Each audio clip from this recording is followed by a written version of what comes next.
طيب. Ensuite, on a Ibn Taymiyyah, rahimahullah. Comme on l'a dit précédemment, Ibn Taymiyyah, rahmatullahi alayhi, il a beaucoup parlé de cette question-là.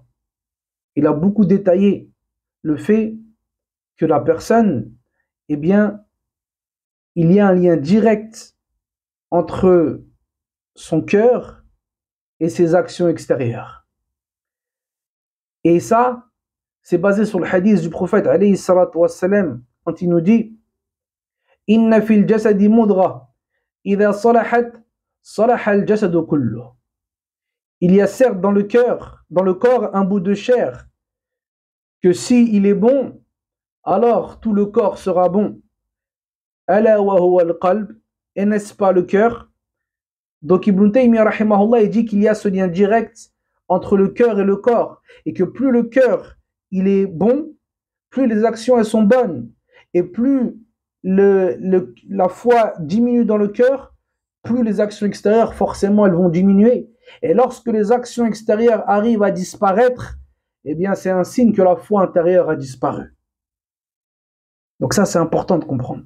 Et c'est pour ça qu'Ibn Taymiyyah disait rahimahullah فإذا خال العبد عن العمل بالكلية لم يكن مؤمنا.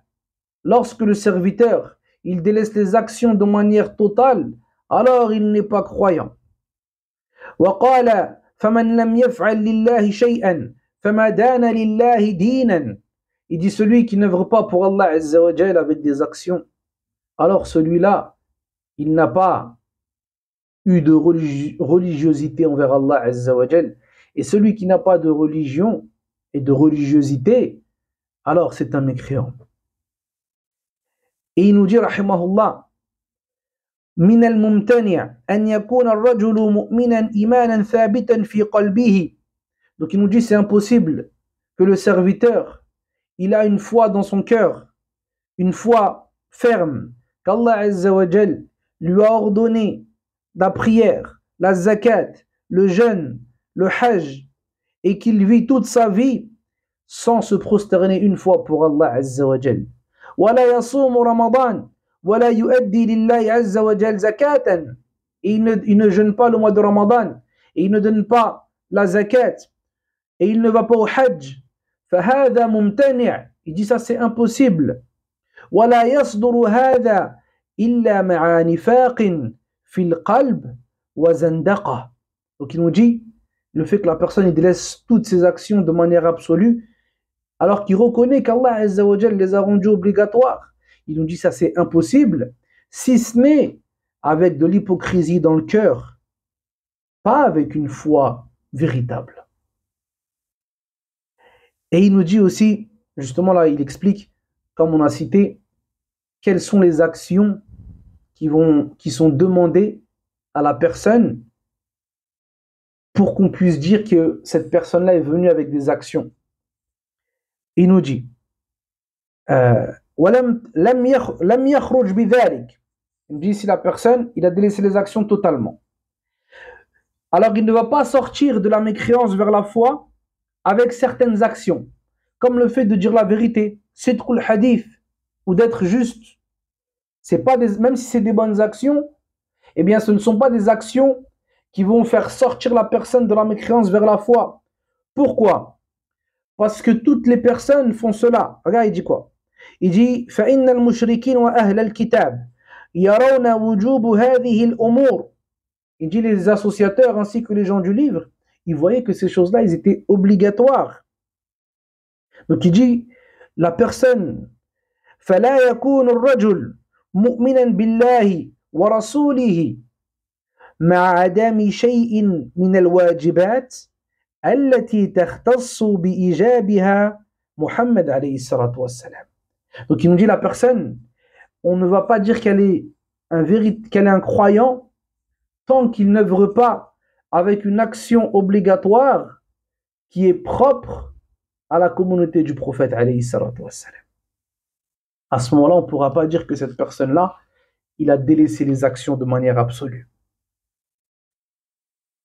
وقال رحمه الله أن هذه الأعمال لازمة لإيمان القلب فإذا انتفت لم يبقى في القلب إيمان.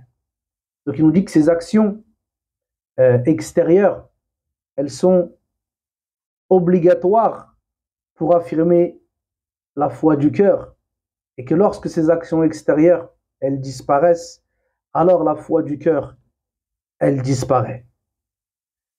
Ibn Taymiyyah, rahimahullah, vous avez vu ce qu'on vient de mentionner de ces paroles, et il y en a encore plein d'autres, mais par souci de ne pas faire trop long, j'ai pas voulu en ramener de trop, mais on se rend compte que il a des paroles qui sont claires, qui te dit que si la personne n'a pas d'action, alors ça ne peut pas être un croyant. Comme les pieux prédécesseurs, rahmatullahi alayhim, nous l'ont enseigné, celui qui n'a pas d'action, il n'a pas de foi. Pourquoi? Parce que la foi, c'est une croyance avec le cœur, une parole avec la langue et des œuvres avec les membres.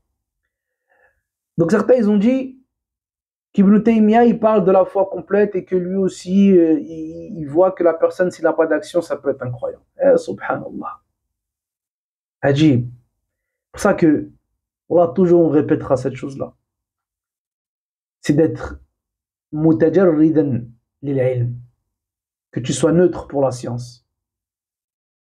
La ta'taqid thumma tastadil.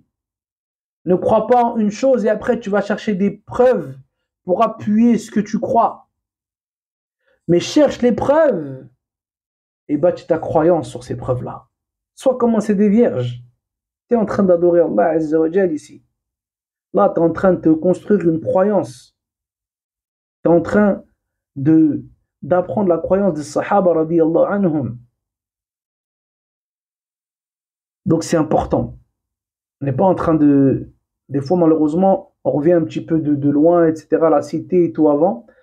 Et des fois, on débat dans la religion et dans des sujets scientifiques comme on débattrait sur un match de foot. Si tu dis des bêtises sur un match de foot ou bien sur, sur des choses qui concernent ton travail ou autre, c'est une chose. Mais quand tu viens, tu dis des bêtises et tu dis des âneries et tu débats sans science dans la religion d'Allah Azza wa Jal, alors là, c'est une toute autre chose.